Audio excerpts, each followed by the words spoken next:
Bonjour frères et sœurs, merci de votre fidélité.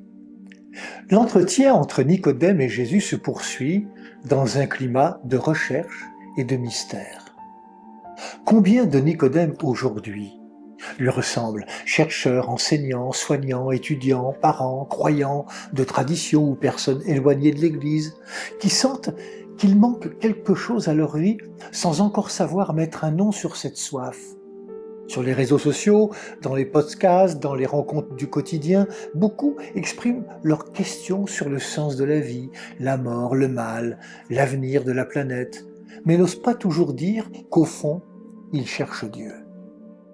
Jésus rencontre Nicodème là où il en est. Il lui déclare « Il nous faut naître d'en haut ». Il l'invite à une conversion, non pas seulement morale, mais une conversion du regard et du cœur. Naître d'en haut, naître de l'eau et de l'esprit. Aujourd'hui encore, le Seigneur rejoint chacun là où il en est. Un cadre en burn-out qui, au cœur de sa fatigue, redécouvre qu'il n'y a pas que le travail dans la vie. Cette jeune femme engagée auprès des migrants qui découvre, en servant les plus fragiles, le visage du Christ vivant dans les pauvres.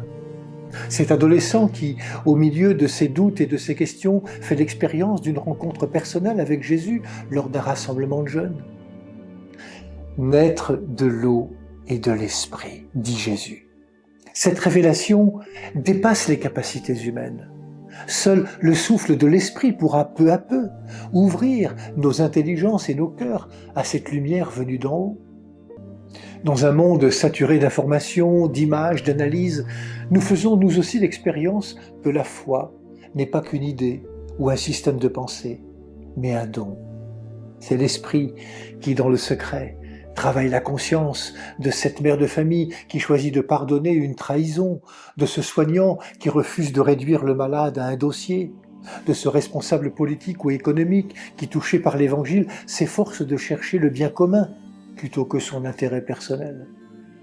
Ce couple qui, après une crise, se laisse accompagner, retrouve la confiance perdue grâce à la prière et recommence à construire sur le roc de leurs paroles échangées.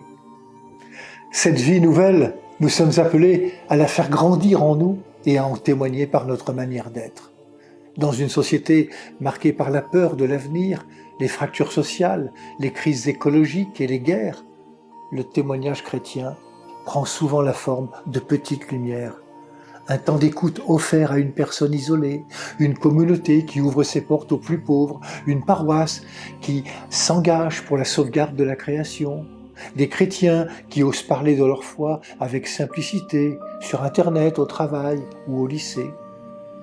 Laissons l'esprit nous renouveler afin que, comme Nicodème, passés des ténèbres à la lumière, nous devenions nous-mêmes des signes visibles de cette naissance d'en haut offerte à tous par le Christ mort et ressuscité.